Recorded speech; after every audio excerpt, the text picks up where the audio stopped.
पन्नादाई एक नाम नहीं, बलिदान की सबसे ऊंची मिसाल है। पन्नादाई उदय सिंह की दाई माँ थीं, जो रानी कर्णावती और मेवाड़ के राजा राणा सांगा के सबसे छोटे पुत्र थे। मेवाड़ की राजधानी थी किला नगर चित्तौड़। पन्ना उदय सिंह को उतना ही स्नेह करती थी जितना अपने बेटे चंदन से, जो राजकुमार के बराबर ही उम्र का था।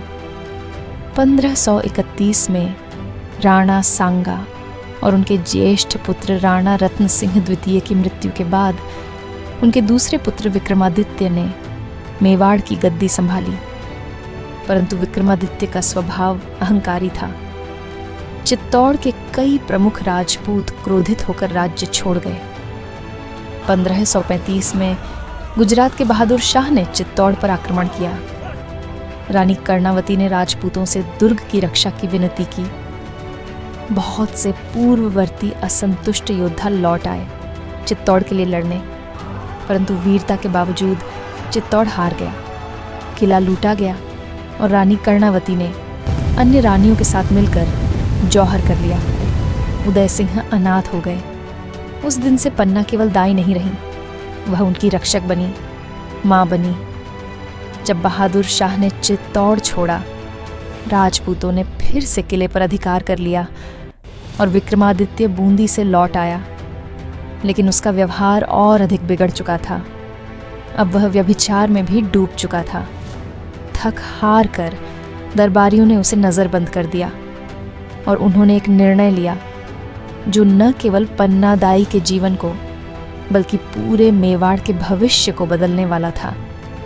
उन्होंने राणा सांगा के दूसरे पुत्र और उसकी उपपत्नी से उत्पन्न पुत्र बनवीर को उदय सिंह का संरक्षक बनाने के लिए बुलाया।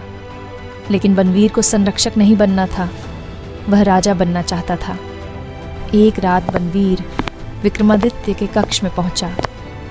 विक्रमादित्य शराब में डूबा हुआ था, नाच देखने में व्यस्त। बिना किसी चेतावनी के बनवीर ने तलवार खींची और विक्रमादित्य की हत्या कर दी। खून से सनी तलवार लेकर वह उदय सिंह के कक्ष की ओर बढ़ा।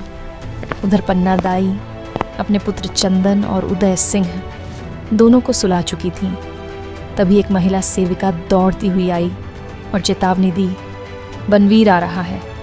एक पल को पन्ना जड़ हो गई और फिर उन्होंने वह निर्णय लिया जिसे सोचकर भी आत्मा कांप उठे। उन्होंने एक विश्वसनीय सेवक को बुलाया, उदय सिंह को कंबल में लपेटा, एक बांस की टोकरी में सुलाया और सेवक को सौंप दिया। सेवक महल के एक गुप्त द्वार से बाहर निकल गया। इसके बाद पन्ना ने अपने पुत्र चंदन को उठाया और उदय सिंह के बिस्तर पर सुला दिया। जैसे ही वह पीछे हटी, बनवीर कक्ष में दाखिल हुआ। उसने पूछा, राजकुमार कहाँ है? कांपती उंगली से पन्ना ने बिस्तर की ओर इशारा किया। बिना कुछ कहे बनवीर ने तलवार उठाई और वार कर दिया। पन्ना स्तब्ध खड़ी रही, बेटे की लाश को देखती रही, लेकिन आंसू नहीं निकले। वक्त नहीं था, फर्ज पहले था। सुबह बनवीर ने खुद को मेवाड़ का शासक घोषित कर दिया। कहा कि उदय सिंह मर चुका है। इधर पन्ना सेवक से जाकर मिली। दोनों जंगलों और पहाड़ियों को पार कर कुंभलगढ़ पहुंचे। वहां के राज्यपाल आशा देपुरा ने उन्हें शरण दी। कुछ वर्षों तक उदय सिंह गुप्त रूप से वहीं पले बढ़े। पन्नादाई हर समय उनके साथ थीं। समय के साथ उनके जीवित होने की खबर फैलने लगी। कई दरबारी जिन्होंने बनवीर को राजा नहीं माना था, एकजुट होने लगे। 1540 में जब उदय सिंह 14 वर्ष के थे, दरबारियों ने बनवीर को हटाकर उदय सिंह को गद्दी पर बैठाया। उदय सिंह को एक सादे लेकिन ऐतिहासिक समारोह में मेवाड़ का शासक घोषित किया गया। पन्नादाई माँ, जिसने अपने बेटे की कुर्बानी दी, चुपचाप पीछे खड़ी थी। अब जाकर उनकी आंखों से आंसू बह निकले।